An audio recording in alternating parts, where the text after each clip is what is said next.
जय मां सरस्वती दोस्तों। इस 5 मिनट में कभी भी मत बोलना गलत, क्योंकि मां सरस्वती आती है जुबान पर।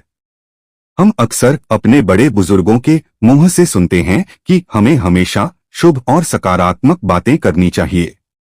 बड़े बुजुर्ग कहते हैं कि किसी भी मनुष्य को अपशब्द और नकारात्मक बातें नहीं करनी चाहिए, क्योंकि क्या पता उस समय उनके मुंह पर मां सरस्वती विराजमान हो और वह नकारात्मक बातें सच हो जाएं। आइए जानते हैं कि क्या ऐसा सच में संभव होता है। यदि होता है तो किस समय माता सरस्वती हमारी जुबान पर आसीन होती है।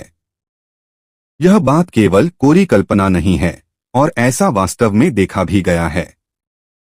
जैसा कि हम सभी जानते हैं, माता सरस्वती बुद्धि, ज्ञान और विवेक की देवी है। वह शब्द की माधुर्य और ज्ञानवती है। वीणा वादिनी सरस्वती ने ही सर्वप्रथम सृष्टि में स्वर भरे हैं। ऐसी मान्यता है कि माता सरस्वती से सर्वप्रथम स्वर की उत्पत्ति हुई थी और इसी वजह से संसार के सभी नदी, नालों और पक्षियों को आवाज मिली है। यह भी बेहद ही लोकप्रिय मान्यता है कि पूरे एक दिन यानी 24 घंटे में एक समय ऐसा आता है जब प्रत्येक मनुष्य की जुबान पर माता सरस्वती स्वयं आसीन होती है। इस विषय में ऐसा कहा जाता है कि इस समय उपरांत जो भी शब्द मनुष्य बोलता है वह सच हो जाते हैं। धर्म पुराणों के अनुसार रात्रि के 3:10 से 3:15 के 5 मिनट यह ऐसे होते हैं जो प्रत्येक मनुष्य की जुबान पर माता सरस्वती स्वयं विराजमान होती है। अब आप सोचेंगे कि इस समय तो कोई जागता ही नहीं है, तो इस बात का क्या आशय हुआ।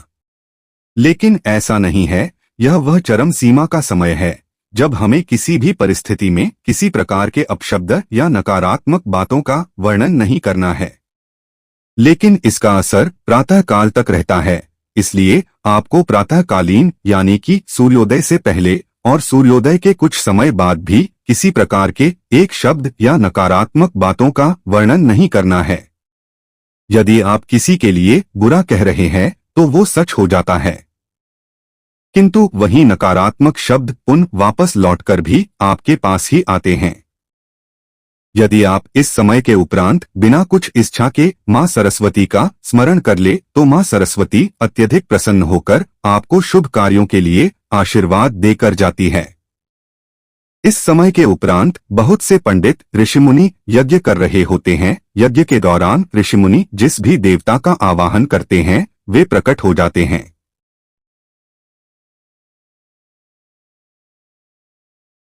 तो यदि आप भी मां सरस्वती का आशीर्वाद चाहते हैं तो बताए गए समय पर उनको याद करें और मनवांछित फल की प्राप्ति करें।